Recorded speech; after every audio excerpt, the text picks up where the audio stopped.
Hello everyone, I hope आप सब स्वस्थ होंगे और मस्त होंगे। तो आज जो है मेरी यूपी टेट प्रिपरेशन का डे 10 और आज जो है मेरे दिन की शुरुआत हुई सुबह 4 बजे। मैंने जो है सुबह 4 बजे उठ के अपना रिविज़न किया कि मैंने लास्ट डे मैंने क्या पढ़ा था। साथ ही साथ मैंने जो है अपने आज जो है सिविक्स का जो चैप्टर है, मैं अभी एसएसटी में सिविक्स और हिस्ट्री कर रही हूँ। तो आज जो है मैंने सिविक्स में अपना लोकल गवर्नमेंट का सेकंड पार्ट, मैंने फर्स्ट पार्ट और सेकंड पार्ट दोनों कंप्लीट किया। बिकॉज लोकल गवर्नमेंट 2 पार्ट में डिवाइडेड थी।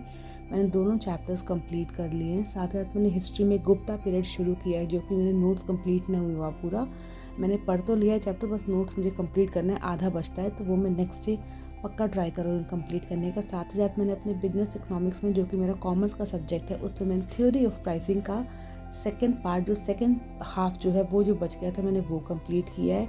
और साथ साथ मैंने अपने एक अकाउंट्स का जो फाइनेंशियल अकाउंटिंग का एक चैप्टर, मैंने गोल्डन रूल्स जो है मैंने रिवाइज भी किया है साथ ही साथ। तो आज ये मेरे पूरे दिन की जो है दिनचर्या थी कि इतना मैंने पढ़ा है। साथ ही साथ मैं जो है आज अपने 5 घंटे का मैंने स्टडी स्लॉट पूरा मैंने जो है कंप्लीट कर लिया है। मेरा अभी कोई उठने का टाइम फिक्स नहीं है, मेरा सोने का टाइम नहीं फिक्स है। मेरा बस ये है कि मुझे अपने यूपी टेट का पेपर 2 में एक ही पेपर दे रही हूँ, तो मुझे पूरा फोकस होकर इस पर अच्छे देना है, मुझे उसका पास होना ही होना है। तो मैं इसे पूरा फोकस कर रही हूँ।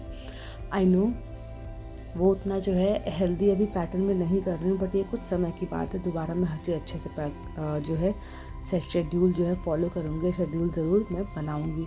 तो मैं उन लड़कियों से ज़रूर बोलना चाहूँगी कि जो अभी जिनकी शादी नहीं हुई है, जो अभी स्टडीज़ फेज़ में, आप इतनी मेहनत करो ना, इतनी मेहनत करो ना कि कोई ऐसा एग्ज़ाम हो ना जो आपसे निकल ना पाए। बिकॉज एक बार शादी हो जाती है ना, तो रिस्पॉन्सिबिलिटी आती है, आप अपने आप को उतना 100% नहीं दे पाते हो।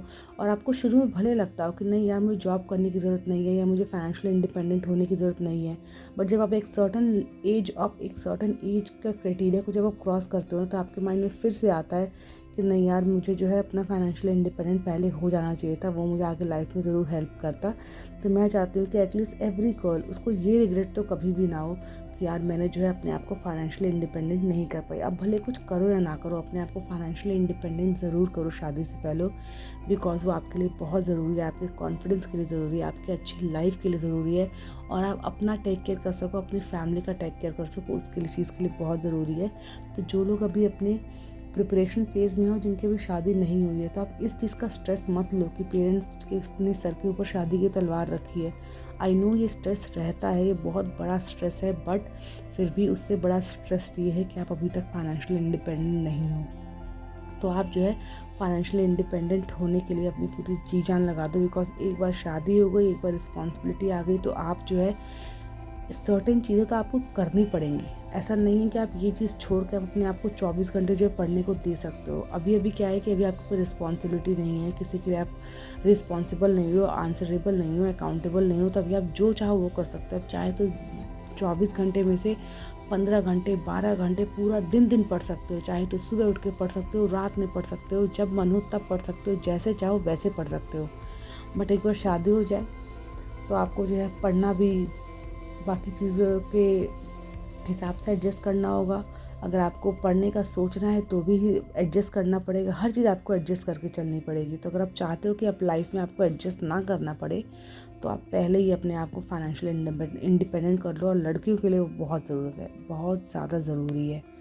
तो आपके लिए, मैंने सिर्फ उनके लिए जो भी प्रिपरेशन फेज़ में है, जिनकी शादी नहीं हुई है, तो मैं उनको एक चीज़ पक्का बोलना चाहूँगी कि you beat 50% by showing up and you beat another 40% by showing up with a great attitude, and the last is 10% is a dog fight।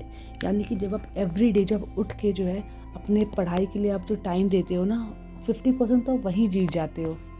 अगले 40% आप जो है अगर अपना एक अच्छा attitude, good attitude, positive attitude रखते हो अपने टूवर्ड्स, अपने लाइफ के टूवर्ड्स, अपनी स्टडीज़ के टूवर्ड्स, तो 40% आप आधी ही जंग जीत चुके हो।